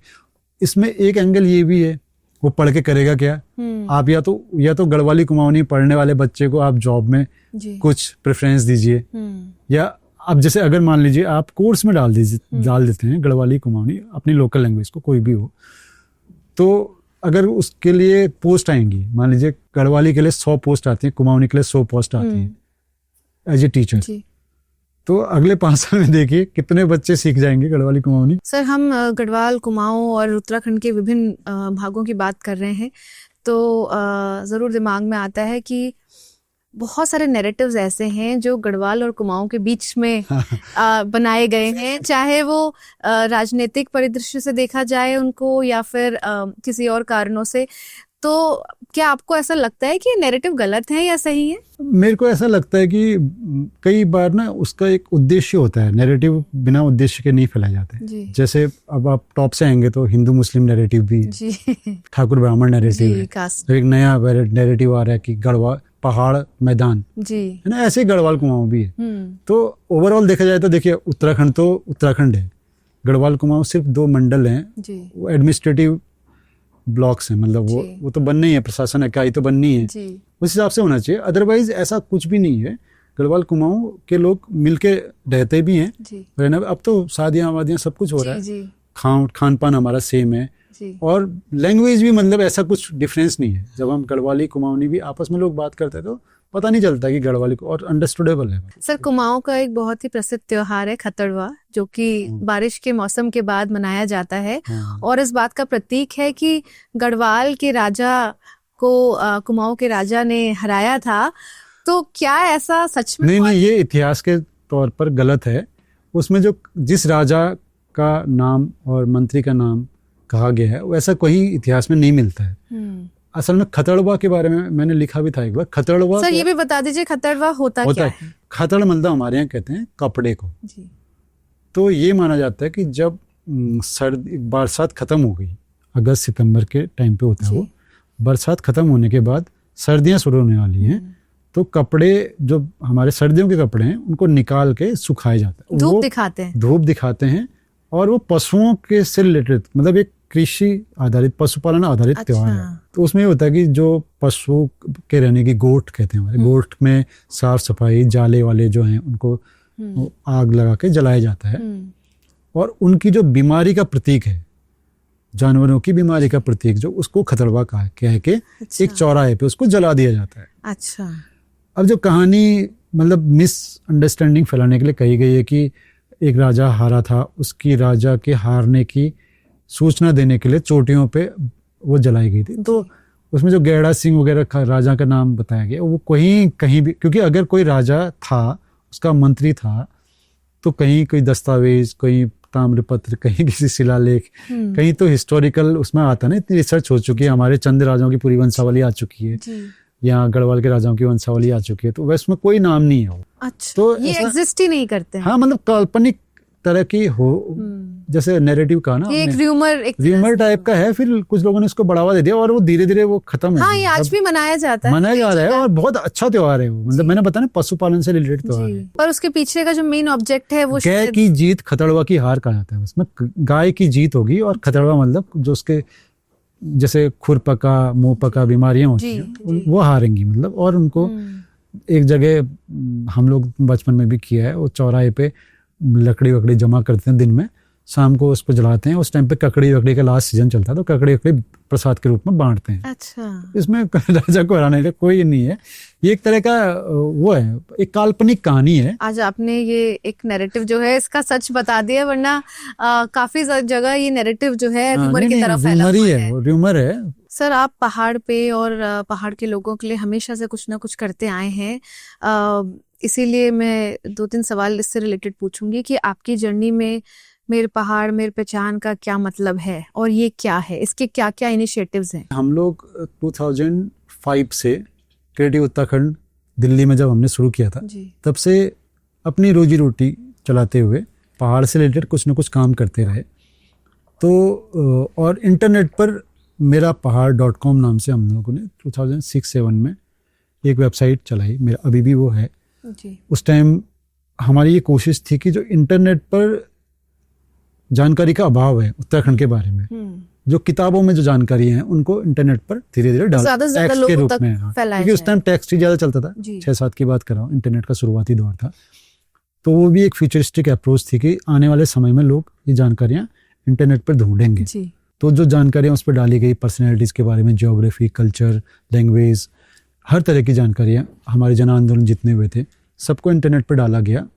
कोरोना काल में जब हम लोग सब अपने अपने घरों में थे तो एक दिमाग में एक आइडिया आया, क्यों ना एक कुमाऊनी इंटरव्यू कार्यक्रम शुरू किया जाए। मतलब लोगों के, हर आदमी की एक लाइफ की जर्नी होती है, हमारे पहाड़ से इतने लोग निकले हैं जी। उनको कुमाऊनी में उनके इंटरव्यूज लिए जाए, जिससे कि उसकी लाइफ स्टोरी भी आए। और हमारे इतने जब जो लोग वेल नोन लोग हैं, विदेशों में रह रहे हैं, साइंटिस्ट हैं, खिलाड़ी हैं, कलाकार हैं, उनका कुमाऊनी में इंटरव्यू लिया जाएगा तो हमारे नई पीढ़ी के बच्चे मोटिवेटेड होंगे जी। और अल्टीमेटली एक तरह का कुमाऊनी या हमारी लोकल लैंग्वेज में कंटेंट भी बनेगा, क्योंकि वो वीडियोस पे धीरे धीरे लोग पहुंच चुके थे 2020 तक। तो 25 जून 2020 को पहला मेरे पहाड़ में पहचान का लाइव हुआ। भूपेश जोशी दिल्ली के एक बहुत बड़े थिएटर आर्टिस्ट हैं, राष्ट्रपति से पुरस्कार से सम्मानित हैं। तो उनका जब हमने कुमाऊनी इंटरव्यू किया, लाइव किया, तो उन्होंने अपनी लाइफ जर्नी बताई, सिंपल था। तो बहुत अच्छा रिस्पांस मिला, लोगों ने बोला यार ये बहुत अच्छा आइडिया, क्योंकि सबके पास फुर्सत क्यों नहीं जी जी। तो करते करते हम लोग ने करते करते अब देखिए आज हम 299 कुमाऊनी इंटरव्यू कर रहे हैं। अच्छा। और कोरोना काल से शुरू हुआ ये प्रयास 5.5 साल में जी कंटिन्यू चल रहा है। हर सैटरडे को मेरे पहाड़ में पहचान में एक कार्यक्रम आता है। फिर हमने कुमाऊनी इंटरव्यू के साथ उसमें जोलिया मुरली करके एक बहुत नया कॉन्सेप्ट शुरू किया। तो ये क्या है सर जोलिया मुरली? ऐसा है कि ये गोविंद पंत राजू हैं, लखनऊ में बहुत बड़े पत्रकार हैं। उन्होंने बोला कि हमारी जो गढ़वाली कुमाऊनी जो अभी हम नैरेटिव की बात कर रहे थे, उसका अंतर मिटाना है। तो ये है कि हम कम्युनिकेट कर पाए गढ़वाली में कुमाऊनी। सर ये वर्ड कहाँ से आया, इसका क्या मतलब? जोलिया मुरली एक म्यूजिकल इंस्ट्रूमेंट होता है। जोलिया मतलब होता है जुड़वा, ट्विन। तो 2 मुरलियां या 2 बांसुरियां मिला के उसको अलगोजा भी कहा जाता है। अच्छा। अपने वो राजस्थान में उसको अलगोजा कहते हैं। 2 बांसुरी हैं, 2 बांसुरी जोड़ के बजाते हैं जी। वो बहुत मतलब वो विलुप्त होने के कगार पे है ये कलाकारी। अच्छा। लेकिन वो अभी भी है जी। तो वो ये है कि दो सुर छूटते हैं उससे। तो इसी तरह से हम क्या करते हैं, गढ़वाली, जैसे मान लीजिए गढ़वाली गेस्ट होगा, गढ़वाली बोलने वाला जी। और उसका इंटरव्यू लेगा कुमाऊनी बोलने वाला, तो कुमाऊनी में क्वेश्चन होंगे, गढ़वाली में आंसर होगा। अच्छा, हाउ इंटरेस्टिंग। और हाँ, और हमें ये लगता था, खुद हमें भी लगता था कि यार it will be not easy to communicate, है ना। तो लेकिन हमने पहला इंटरव्यू किया नरेंद्र सिंह नेगी जी का। अच्छा। राजीव लोचन शाह जी ने लिया। अरे वाह। और बहुत ही स्मूथ किया। उनको भी, उन दोनों को भी ये लगा कि इतना आसान नहीं होगा, मतलब वो पूछेंगे, मैं क्या पूछूंगा यार, उसको समझ ही नहीं आएगा। उनने कहा यार मैं क्या जवाब दूंगा, लेकिन जब किया तो उनको लगा यार एक बार और करो, ये तो बहुत ही अच्छा हो रहा है। तो उसके भी हम 25-26 इंटरव्यूज कर चुके हैं। तो फिर हमने उसको गढ़वाली कुमाऊनी, गढ़वाली नेपाली, गढ़वाली डोटेली, गढ़वाली जौनसारी, गढ़वाली बंगानी, कुमाऊनी बंगानी, अच्छा, इतनी वैरायटीज में किया। अरे वाह। हाँ। सो अलग अलग भाषाओं को यूज आप कर दो रहे हैं, भाषा, तो लोकल हमारी हाँ, भाषा, 2 भाषाएं में मिक्स करके, अरे वाह। तो बहुत ही अच्छा रिस्पांस मिलता है। मेरा पुरख करके भी आप, हमार पुरुष करके भी हमने उसमें एक सीरीज चलाई, मेरे पहाड़ मेरे पछाड़ में। उसका ये कॉन्सेप्ट है कि जो हमारे लोग दिवंगत हो चुके, जिनका बहुत बड़ा कंट्रीब्यूशन है, जी उनके बारे में एक पैनल डिस्कशन करते हैं, कुमाऊनी या गढ़वाली में। जी, जैसे उसमें हमने नैन सिंह रावत का किया, शैलेश मटियानी, शिवानी, चारूचंद पांडे, ऐसे लोग जिनका बहुत बड़ा कंट्रीब्यूशन है, जी। उनके बारे में, उनके परिवार के लोग, उन पर रिसर्च करने वाले लोग, वो बैठ के कुमाऊनी या गढ़वाली में उनकी जीवन यात्रा को, उनके कंट्रीब्यूशन को याद करते हैं। और सर कुमाऊं आर्काइव की क्या परियोजना, इसके अंदर में क्या आता है? कुमाऊनी आर्काइव भी हमारी एक नई शुरुआत है जी, वो भी लगभग हमने कोरोना काल में शुरू किया था। वो आइडिया ये था कि जो बेसिकली जो वाली बात थी कि लोग इंटरनेट पर बुक्स पढ़ने की आदतों को बदल रहे हैं, इंटरनेट पर आ रहे हैं, तो हमने ये कोशिश की कि जो भी दुर्लभ किताबें हैं, बहुत पुरानी प्रिंटेड किताबें हैं, वो उनको डिजिटलाइज किया जाए। तो डिजिटलाइजेशन का एक बहुत बड़ा इनिशिएटिव था। उत्तराखंड की ऐसी किताबें जो कहीं पर किसी लाइब्रेरी में पढ़ी होंगी या किसी के घर में पड़ी होंगी, उनसे हम लेके, और जो कॉपीराइट से बाहर हैं, उनको हम डिजिटलाइज करके कुमाऊनी आर्काइव्स.com करके एक वेबसाइट है, उसमें अवेलेबल कराते हैं। और सबसे बड़ी बात है कि everything is ready, free to download, तो फ्री एक्सेस है। फ्री एक्सेस है। आप जाइए, आप उसको 1-2 पेज देखिए, व्यू भी है उसमें ऑप्शन, और डाउनलोड करके 50-60 MB की जो भी फाइल होगी आपके पास आ जाएगी। You can circulate it, you can use it, you can print it. तो अब उसमें 1820-22 में जो किताबें छपी थी, हाँ, तब से लेके आज तक की करीब, अब जो हमारे पास उसमें बहुत बड़ा एक डाटाबेस बन चुका है। लगभग 600-650 डॉक्यूमेंट हैं, जिसमें ऑडियोज हैं पुराने, अच्छा, कुमाऊनी की शुरुआती रिकॉर्डिंग्स हैं, जी, मैप्स हैं जो ब्रिटिश टाइम के मैप्स थे, अच्छा, वो हैं। उस टाइम जो ब्रिटिश लोग होते थे, फोटोग्राफी भी बाद में आई ना इंडिया में, तो पेंटिंग्स बनाई थी, वो हैं। ताम्रपत्र जो राजाओं के, उनकी कॉपीज हैं। तो ऐसे किताबें हैं। और अभी हमने ये देखा है कि जैसे कई बार हमारे पास रिक्वेस्ट आती है कि उनके घर में कोई मैन्यूस्क्रिप्ट पड़ी है, हाथ से लिखी हुई किताब है, बहुत इंपॉर्टेंट है, तो हम उनसे लेते हैं, उसको डिजिटलाइज करके ओरिजिनल उनको वापस देते हैं, उनकी परमिशन से उसको इंटरनेट पे अवेलेबल करा देते हैं। और लोग उससे रिसर्च, मतलब उसको डाउनलोड करके अपने कंप्यूटर पे पढ़ते हैं, या सर्कुलेट करते हैं, या प्रिंट करके यूज कर रहे हैं। सर ये सिर्फ कुमाऊनी भाषा में अवेलेबल है या फिर नहीं, पहाड़ हमने की सारी का लैंग्वेज? नाम कुमाऊनी आर्काइव्स रखा है, जी, क्योंकि वो हमें लगा कि एक आर्काइव्स नाम से होना चाहिए, जी, लेकिन उसमें जो कंटेंट है वो उत्तराखंड का ही है। पूरे पहाड़ का, उत्तराखंड उत्तराखंड के बारे में जितने भी बुक्स वगैरह हमें मिलती हैं, किसी को लगता है कि मेरे पास ऐसी बुक्स है और it should be made available, contribute कर सकते हैं सर? आप हमसे संपर्क कीजिए इंटरनेट पे, वेबसाइट में जाके आप हमें किताब अवेलेबल करा दीजिए। हमारे पास ऐसे टूल्स हैं कि हम उसको डिजिटलाइज करेंगे और ओरिजिनल आपको वापस कर देंगे। अच्छा, तो ओरिजिनल आपके पास ही रहेगी और वो सबको अवेलेबल हो जाएगी, पब्लिक डोमेन में, वो पब्लिक डोमेन में अवेलेबल हो जाएगी। सर आपने इतने सारे इनिशिएटिव्स के बारे में बात करी, मेरे पहाड़ मेरी पहचान, आपने कुमाऊनी आर्काइव के बारे में बात करा, किताब कौथिक आप कराते ही हैं। कितने मेंबर्स की टीम है आपकी? टीम बहुत बड़ी है हमारी। फिर इसमें ये होता है कि इंटरेस्ट वाली बात है, जैसे किताब मेरे पहाड़ मेरे पहचान जैसे एग्जांपल लेते हैं, तो ऐसे लोग हैं जैसे 50-60 लोग हैं जो इंटरव्यू ले सकते हैं। अच्छा, तो जैसे 50-70-80 लोगों ने लगभग इंटरव्यू लिया आज तक, क्योंकि जरूरी नहीं है कि वो इनिशिएटिव हमारा है या मेरा है तो मैं ही इंटरव्यू लूंगा। कंबाइन एक कोलैबोरेटिव है। तो दयाल पांडे जी भी इंटरव्यू ले सकते हैं। कभी मुझे लगता है कि यार, जैसे नॉर्मली अब ऐसा होता है कि कोई आदमी किसी का नाम सजेस्ट करता है जी, तो हम कहते हैं यार आप, ये सही है पर्सनैलिटी, इसका काम अलग है, क्यों ना आप ही इसका इंटरव्यू ले लें। और कुमाऊनी आर्काइव को कौन मैनेज? कुमाऊनी आर्काइव में हमारे दोस्त हैं हिमांशु पाठक, विस्की पाठक, वो मेनली उसको टेक्निकल पूरा वेबसाइट स्कैनिंग वगैरह का काम हिमांशु पाठक देखते हैं। और इसके लिए फंड सर कैसे इकट्ठा हो? कुमाऊनी आर्काइव का तो हम सेल्फ फंडिंग करते हैं, क्योंकि वो वेबसाइट का है, जो भी उसका क्लाउड वगैरह का खर्चा है वो हम अपनी जेब से ही कर रहे हैं अभी तक। अच्छा। हमने उसके लिए, क्योंकि बहुत ज्यादा भी नहीं हो, जितना भी है अभी हमने उसके लिए फंडिंग की जरूरत पड़ी नहीं, लेकिन अगर किसी को लगता है कोई काम इम्पोर्टेंट है तो we are ready to accept it. Okay sir, Uttarakhand में हमेशा से गढ़वाल और कुमाऊं के बीच में जो राजधानी का मुद्दा है वो हमेशा बहुत टॉप पे रहा है, मैं बोलूंगी, और एक स्ट्रगल चलता है कि मैदानी क्षेत्र में राजधानी होना, देहरादून में राजधानी होना या गैरसैंण में राजधानी होना, इस पे आपने भी बहुत पहल ली है और एक पदयात्रा भी आपने निकाली है। ये क्यों इम्पोर्टेंट है सर? क्या बदल जाएगा अगर पहाड़ी क्षेत्र में राजधानी होगी? मुझे ऐसा लगता है ना, क्योंकि जब राज्य की जो मांग का मूल उद्देश्य था वो पहाड़ी राज्य की ही मांग थी, है ना। अदरवाइज तो हम यूपी के साथ भी क्या बुरा था।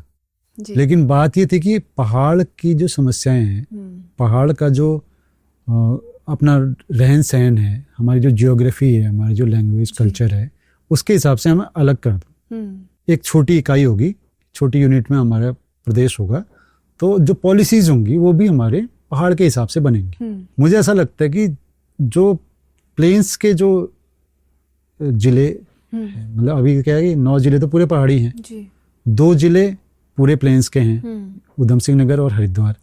2 जिले हैं जिसमें आधा पहाड़ आधा, नैनीताल और देहरादून। अब ये हो गया कि हमारे मैदानी जिलों में ही विकास हो रहा है, जो कि यूपी के टाइम पे भी होता था, है ना। तो पहाड़ से अभी पलायन बढ़ रहा है, बेरोजगारी है ना, चिकित्सा शिक्षा की अभी सेम ही है।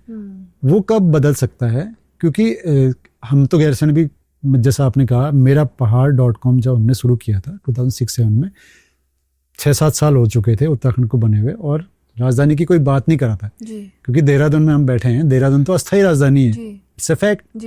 सबने कहा था कि भाई अस्थायी राजधानी बनेगी, उत्तराखंड तो अस्थायी राजधानी, और गैरसैंण तो उत्तराखंड राज्य बनने से पहले ही लोगों ने डिसाइड कर लिया था। कौशिक समिति ने भी कहा था कि Gairsain is suitable for capital, being a centre place, है ना। वहाँ अब सबसे बड़ी बात है कि वहाँ इंफ्रास्ट्रक्चर पूरा रेडी है। भराड़ी सैण में इतना बड़ा विधानसभा भवन, इतना सुंदर, इतनी बढ़िया जगह है ना। हम लोग गए थे, बुरांस के बीच में, मतलब रियल पहाड़ की राजधानी जैसी होनी चाहिए वैसी है, सब कुछ है। बेसिक बात यह है कि जब अफसर या नेता राजधानी में बैठेंगे, पहाड़ की राजधानी में बैठेंगे, तभी पहाड़ की तरफ सोच जाएगी, है ना। वहाँ सब इंफ्रास्ट्रक्चर है और सब लोग डिसाइड कर चुके हैं, जनता भी चाहती है, और नेता और कोई भी ऐसा राजनीतिक दल है जो उसका विरोध कर रहा है। सबसे बड़ी बात है पहाड़ मैदान के लोग भी गैरसैंण का विरोध नहीं कर रहे, सिर्फ एक डिसीजन मेकिंग की बात है, डिसीजन लेना है। और मुझे ऐसा लगता है कि अगर गैरसैंण राजधानी बनेगी तभी हमारे उत्तराखंड राज्य बनने का जो मूल अवधारणा थी कि एक पहाड़ी राज्य हो, पहाड़ के हिसाब से पॉलिसीज बने। हमने 2006-07 में जब इस मांग को इंटरनेट पर उठाया तो वो मांग दोबारा चर्चा में आई। उसके बाद हमने 3 साल लगातार दिल्ली से गैरसैंण पैदल तो नहीं करी, लेकिन गाड़ी में हमने यात्रा करी अवेयरनेस के लिए और समझने के लिए कि भाई गैरसैंण कहाँ है, हवा में नहीं। हम जाके भी देखना चाहते थे गैरसैंण कहाँ है, कैसा है, क्या है। अभी भी छोटा कस्बा है, लेकिन जब से उत्तराखंड राज्य बना है, या हमारा मान लीजिए हम 1947 की बात करते हैं, 47 के बाद हमारे पूरे उत्तराखंड में एक नया शहर बना है, वो है नई टिहरी। वो क्यों बना है? एक शहर को उजाड़ के दूसरा शहर बन गया। तो क्या हम एक गैरसैंण को एक नया शहर नहीं बना सकते? जब हम स्मार्ट सिटी की बात कर रहे हैं तो गैरसैंण को बना दो ना आप स्मार्ट सिटी, बिल्कुल, है ना। आपको केंद्र सरकार ने बजट भी दिया है कि भाई आप राजधानी कहाँ बनाना चाहते हो, आप बनाओ। तो क्यों नहीं, मतलब हम गैरसैंण में, और कर्णप्रयाग तक हमारी रेलवे लाइन पहुंच चुकी है, वहां से कुछ बचता ही नहीं है। आप जो भी इंफ्रास्ट्रक्चर है, रोड्स तो इतनी बन रही हैं ना, ऑल वेदर रोड पहुंच गई है सब जगह। तो अभी भी लेकिन गैरसैंण की हालत बहुत खराब है। आप कुमाऊं से उस तरफ जाएंगे, इतनी पतली रोड है, बहुत हालत खराब है। तो अगर इसमें डिसीजन लिया जाए तो मुझे लगता है कि उत्तराखंड राज्य बनने का जो मूल उद्देश्य था एक पहाड़ी राज्य का, वो सफल तभी हो पाएगा। किताब कौथिग पे वापस जाना चाहूंगी जहां से हमने स्टार्ट किया था। एक प्रश्न मुझे लगता है कि जब हम इस तरह के आयोजन करते हैं तो सपोर्ट तो हमको मिलता है, लेकिन कई बार हमें बहुत सारे चैलेंजेस का भी सामना करना पड़ता है। क्या स्ट्रगल्स होते हैं जब हम इस तरह के इनिशिएटिव करते हैं, क्योंकि ये अपना पाथ खुद लिखने वाली बात है। Actually nothing is cake walk ना, केक वॉक तो कुछ होता नहीं है। जब हम कुछ कर रहे हैं तो रेजिस्टेंस भी आता है और वी एक्सेप्ट इट पॉजिटिवली। तो जब हम एक वैचारिक काम कर रहे हैं, वैचारिक मतलब कि हम जनता के बीच में बच्चों को पढ़ने लिखने की बात कर रहे हैं, तो कई लोगों को वो चीज़ें समझ नहीं आती जी। उनको लगता है कि यार क्या है, क्यों कर रहे हैं। तो हम तो चाहते हैं कि लोग आके देखें कि किताब कौतिक क्या है। लेकिन ऐसी समस्याएं आई, श्रीनगर में भी आई हमारे साथ। वहाँ तो हमें पूरा किताब कौतिक कैंसिल करना पड़ा। अच्छा, हाँ, ऐसा क्यों सर? बेसिकली वहाँ ये बात आई कि आप इसमें अंबेडकर, गांधी, भगत सिंह और इस तरह की किताबें नहीं होनी चाहिए। अच्छा। तो हमने कहा यार किताबें तो मतलब सरकार का एक तरीका है कि अगर कोई किताब सही नहीं है तो वो बैन कर देती है उसको। किताब तो वैसे भी नहीं हो सकती। और अगर नहीं होना चाहिए तो आप ये भी बता दो भाई क्यों नहीं होनी चाहिए किताब। ये तो हमारे नेशनल हीरोज हैं। क्या कोई आदमी गांधी, भगत सिंह, अंबेडकर इनको पढ़े बिना क्या कोई यूपीएससी वगैरह में निकल सकता? अगर कोई बच्चा कोई कंपटीशन की तैयारी कर रहा है, या मतलब क्यों, कोई लॉजिक तो होना चाहिए ना उस चीज का। इस तरह का था। फिर तो वहां तो मतलब इतना बड़ा विरोध हो गया धीरे धीरे बढ़ते बढ़ते कि उन्होंने बोल दिया कि तुम्हारे प्रोग्राम में नरेंद्र सिंह नेगी क्यों आ रहे हैं। अच्छा। हाँ, वो भी हो गया। फिर तो ऐसा हुआ कि एबीवीपी ने वहाँ बहुत यूनिवर्सिटी की लिखित परमिशन थी हमारे पास। अच्छा। हाँ, तो यूनिवर्सिटी ने बोला यार यहाँ बहुत बवाल हो रहा है। उन्होंने हाथ खड़े कर दिए। फिर हमने वहाँ रामलीला मैदान में परमिशन ली जी। तो वहाँ उन्होंने एक संगठन ने अपना प्रोग्राम रख दिया उसी डेट में, बोला तुम नहीं करोगे हम करेंगे। अच्छा। हमने बोला ठीक है भाई साहब आप ही कर लो यार, हम नहीं करेंगे। जबकि श्रीनगर देखा जाए तो डेमोग्राफी के हिसाब से बहुत इंपॉर्टेंट एरिया है, क्योंकि जोशीमठ से चमोली के जितने भी एरिया के लोग हैं वो सारे बच्चे श्रीनगर आते हैं। हाँ, हब है, एजुकेशन हब है। यूनिवर्सिटी वहाँ इतनी बड़ी, यूनिवर्सिटी ने प्रोग्राम कैंसिल कर दिया। तो फिर हमें लगा ठीक है, we don't have anything to prove. हमने कहा ठीक है भाई, नहीं हो रहा तो कोई ऐसी बात पे है नहीं कि किसी ने हमें टारगेट दिया कि करना ही करना है। हमने कहा ठीक है हम नहीं करेंगे, कोई बात नहीं। फिर बाद में लोगों को फील हुआ, बाद में अभी भी वहां से रिक्वेस्ट आती है हमसे कि यार आप ऐसे कर लेंगे वैसे कर लेंगे। हमने कहा ठीक है, हम अगर आप हमें लगेगा कि हो सकता है तो कैन ऑलवेज डू इट। कई उससे हमें इनफैक्ट फायदा ही हुआ, मैं बता रहा हूँ। फायदा ऐसे हुआ कि हमें लगा कि यार वो जो चर्चा होती है ना जी, वो भी आपको बिना खर्चे के चर्चा हुई। वो बिना खर्चा के चर्चा होगी, वो इतना नेशनल हो गया। हाँ, नेशनल न्यूज बन गई वो जी। हम 12 किताब कौतिक कर चुके थे, तो 12 किताब कौतिक करने के बाद भी पूरे देश में कहीं चर्चा नहीं थी। लेकिन वो प्रोग्राम कैंसिल होने के बाद नेशनल, मुंबई से मेरे दोस्त का फोन आया कमल का। अच्छा। उसने बोला यार ये times of India first page में न्यूज आई है। मैं कह रहा ऐसे ही हो गया, क्या करें, नहीं हुआ तो न्यूज आ गई, कोई बात नहीं। लेकिन ठीक है, वो चर्चा में गई चीजें, लोगों ने बोला कि यार, फिर जो लोग विरोध करने वाले थे उनको भी समझ में आया कि यार इतनी बड़ी चीज थी नहीं, अगर हो जाता तो बच्चों को ही फायदा होता, उससे नुकसान तो किसी का नहीं होना था जी। बहुत ही इंस्पायरिंग आपकी जर्नी रही है। साहित्य और सभ्यता को आप बढ़ा रहे हैं। मैं आगे आप और क्या करना चाहते हैं, क्या विजन है आगे करने का? असल में ना सब चीजें इंटरलिंक्ड हैं। जैसे आप देखेंगे हमारी जर्नी में, मतलब विदाउट प्लान तो नहीं कहूंगा, लेकिन just as it comes we move forward। तो with the flow होता गया। जैसे हमने क्रिएटिव उत्तराखंड बनाया 2005 में जी। तो लोग जुड़े, तो वहां से इंटरनेट पे आए। क्रिएटिव उत्तराखंड की कहानी भी सुना दीजिए। क्रिएटिव उत्तराखंड की कहानी ये है कि जब हम लोग छोटी छोटी नौकरी करते थे शुरुआती 2-4-5 हज़ार रुपए की, दिल्ली में कुछ लोग पढ़ रहे थे, तो इंटरनेट की शुरुआती दौर में 4-5 में हम लोग इंटरनेट अपने ऑफिस में बैठ के सर्च करते थे उत्तराखंड, पिथौरागढ़, कुछ देखने को मिल जाए, तो बहुत कम चीजें मिलती थी। तो याहू ग्रुप्स मिले, तो वहाँ से हमें दयाल पांडे जी जैसे दोस्त मिले, आईआईटी में शैलेश उप्रेती मिले, ऐसे बहुत, चंदन डांगी मिले। आप इस टाइम मैं जॉब करते थे? हाँ, पढ़ाई खत्म करके अपनी शुरुआती जॉब कर रहा था जी। तो अनमैरिड थे, टाइम भी था, मतलब ये होता है ना एक नॉस्टैल्जिया टाइप का भी होता है कि भाई पहाड़ को कैसे, पहाड़ के मन में कैसे अपनी नराई फेरी जाए, अपने लोगों के प्रति एक रुझान, हाँ, कैसी नराई फेरी जाए करके। तो म्यूजिक से शुरुआत की हमने, कि म्यूजिक एल्बम्स बनाई, कुछ किताबें छपवाई। जो मेरे पहाड़ मेरे पछाड़ से जो लोग जुड़े थे उन्होंने किताब कौतिक में भी सपोर्ट किया, चाहे वो मतलब फाइनेंशियली भी किया और वैसे भी मॉरली भी किया जी। तो ये बढ़ते बढ़ते हो सकता है हम जरूरत के हिसाब से कुछ और नया करें। जो चीजें चल रही हैं वो तो चलती रहेंगी। मेरे पहाड़ मेरे पछाड़ भी चलता रहेगा, गुगुती बासुती का भी 5th एडिशन आ रहा है, वो भी चलता रहेगा, और किताब कौतिक भी चलता रहेगा। कुमाऊनी आर्काइव्स में भी हम नई नई जानकारियाँ जुटाते रहेंगे। जिस चीज़ में हमारा मन होता है ना, फिर वो बोझ नहीं लगता। सर, क्रिएटिव उत्तराखंड में और कौन कौन लोग जुड़े हैं? आपने कहा काफी पुराने जमाने से ये चल रहा है, जब इंटरनेट आया ही था। हाँ, मैं एक बड़ी इंटरेस्टिंग बात बताना चाहता हूँ। 2005 में नवंबर में ना हमने क्रिएटिव उत्तराखंड की शुरुआत, मतलब ऑफिशियल जैसे कहते हैं ना कि रजिस्टर्ड क्रिएटिव उत्तराखंड की शुरुआत नैनीताल से की थी नवंबर 2005 में।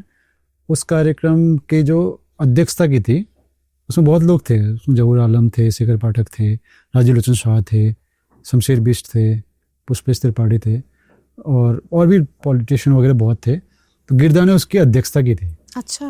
तो जब उनको ये समझ में आया कि यार ये दिल्ली से लड़के आए हैं और पहाड़ के बारे में कुछ करना चाहते हैं, जैसे ही कार्यक्रम शुरू हुआ, थोड़ा बहुत इंट्रोडक्शन जैसा हुआ, तो वो सीधे खड़े हुए, बोले शुरुआत मैं करूँगा। अच्छा। हाँ, उन्होंने बोला तुम लोग जिस उद्देश्य से आए हो, मुझे सुन के इतना अच्छा लग रहा है कि अगर मुझे पहले से पता होता कि तुम इस उद्देश्य को लेके आए हो तो मैं तुम्हें हनुमानगढ़ी पे खड़ा मिलता। हनुमानगढ़ी 2-3 किलोमीटर पहले हनुमानगढ़ी पे खड़े मिलते हैं हम लोग, तो रिसीव करने आपको हाँ, तो रिसीव करने आते और मैं तुम्हारे साथ पूरे शहर में घूमता, क्योंकि तुम एक नई चेतना को लेके आ रहे हो, ऐसा उन्होंने कहा।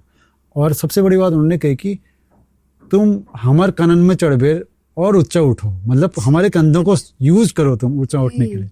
तो वो चीजें ना हमारे अंदर तक बैठ गई। हमें लगता है कि यार बताओ, गिरदा, मैं उस दिन पहले दिन देखा, मैंने गिरदा को पढ़ा था, उनके बारे में सुना था हमने।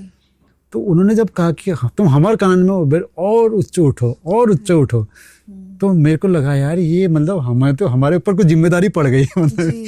तो वो चीज़ ना अभी भी हमें मोटिवेट करती है कि यार हमें मतलब वास्तव में जब इतने बड़े आदमी ने हम पे भरोसा जताया है कि यार इनको कुछ करना है, तो जब हम थोड़ा कभी किसी डिमोरलाइज होते हैं या कभी लो डाउन फील करते हैं, तो अभी भी वो वीडियो इंटरनेट पे है।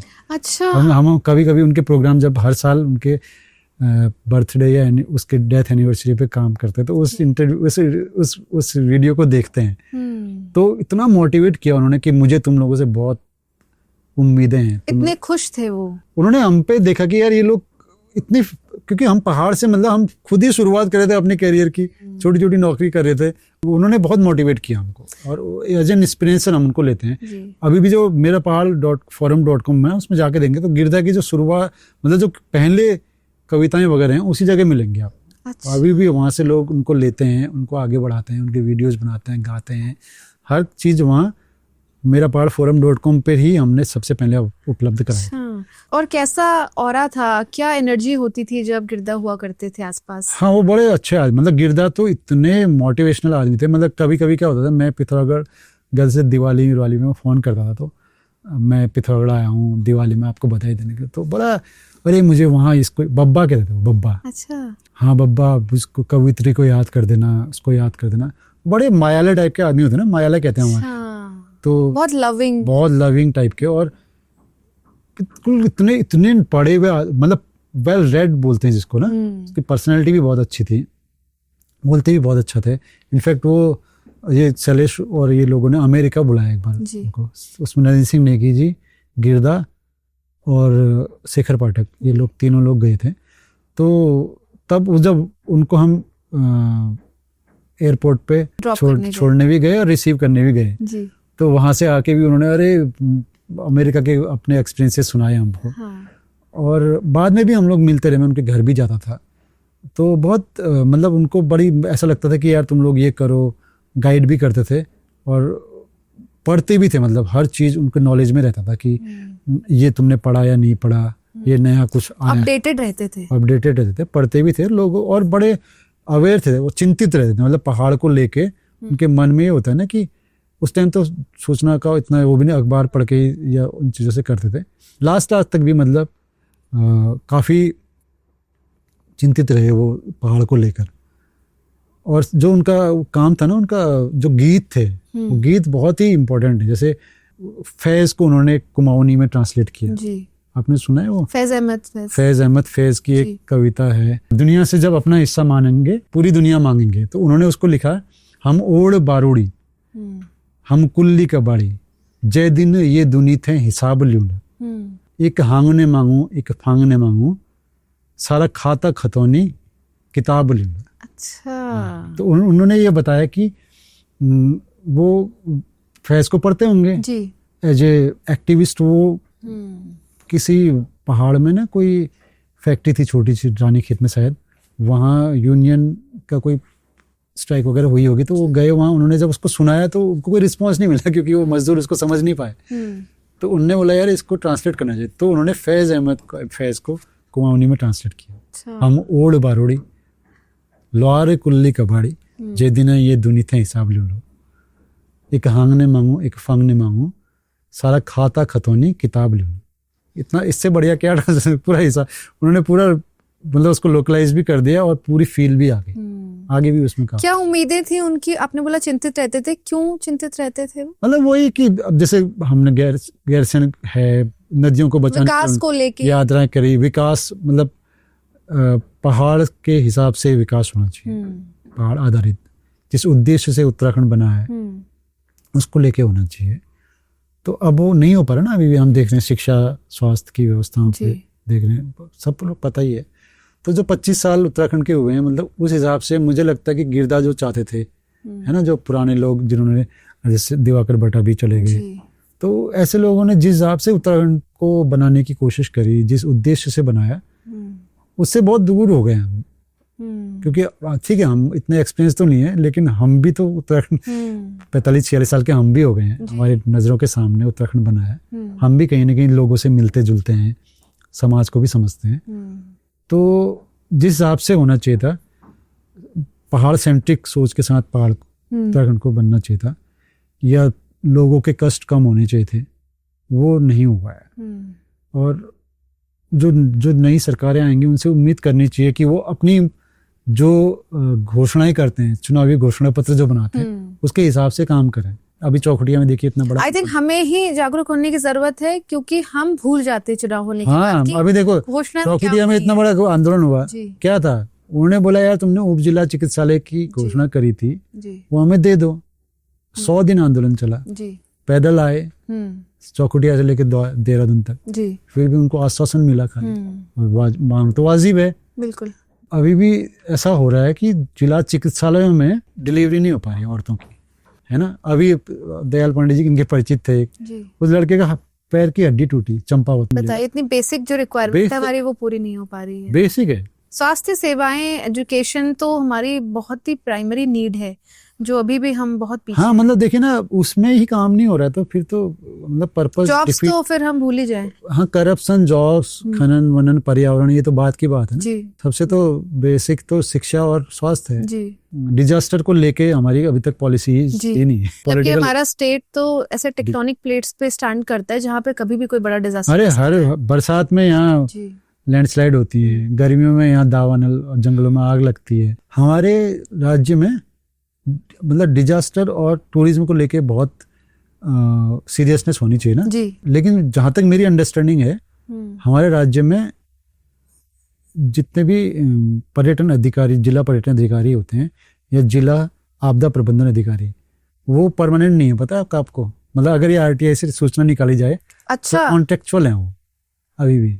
अच्छा, हाँ। नहीं, मुझे इस बात की जानकारी नहीं थी। मैं अभी न्यूज में ये पढ़ा है मैंने कि 1200 GICs हैं सर लगभग हमारे यहाँ, उसमें से 1000 विदाउट प्रिंसिपल चल रहे हैं आज भी। हाँ, अभी 200 में प्रिंसिपल हैं बस। कहाँ कैसे प्रोग्रेस कर? हाँ, अरे बहुत हुआ। ऐसे में प्रोग्रेस करना तो बड़ा मुश्किल है। मतलब हायर एजुकेशन में भी ऐसे ही हाल है कई जगहों पे। मतलब मुनस्यारी में हुआ, पता नहीं पिथौरागढ़ डिस्ट्रिक्ट में एक जगह क्या हुआ, वहाँ 4th क्लास एम्प्लॉय को, आपने पढ़ा होगा, 4th क्लास एम्प्लॉय को प्रिंसिपल का चार्ज दे दिया क्योंकि वो परमानेंट एम्प्लॉय थे। तो मतलब स्थिति तो सुधार होना चाहिए, क्योंकि बाहर से विकास हो रहा है, ये हो रहा है, हम ग्लोबल इंडेक्स में बढ़ गए, ये बढ़ गए, वो तो एक अलग चीज है, पर बेसिक प्रॉब्लम्स हम तभी सॉल्व नहीं कर पा रहे। हम तो उससे मानेंगे ना जब आम आदमी की जिंदगी में बदलाव आएगा। मैं बहुत सराहना करूंगी आपके इस प्रयास की और आपके पूरी टीम की, क्योंकि ये शायद अभी समझ में नहीं आ रहा है आपके इनिशिएटिव, लेकिन ये आने वाली जनरेशन्स के लिए एक एसेट है मैं कहूँगी। और ये जो एनसाइक्लोपीडिया एक तरह का आपने तैयार कर दिया है उत्तराखंड का, ये बहुत इम्पोर्टेंट है हमारे लिए भी और आने वाली जनरेशन्स के लिए भी। बहुत बहुत धन्यवाद। बहुत मजा आया आपसे बात करके, बहुत बहुत धन्यवाद। थैंक यू, सबका धन्यवाद।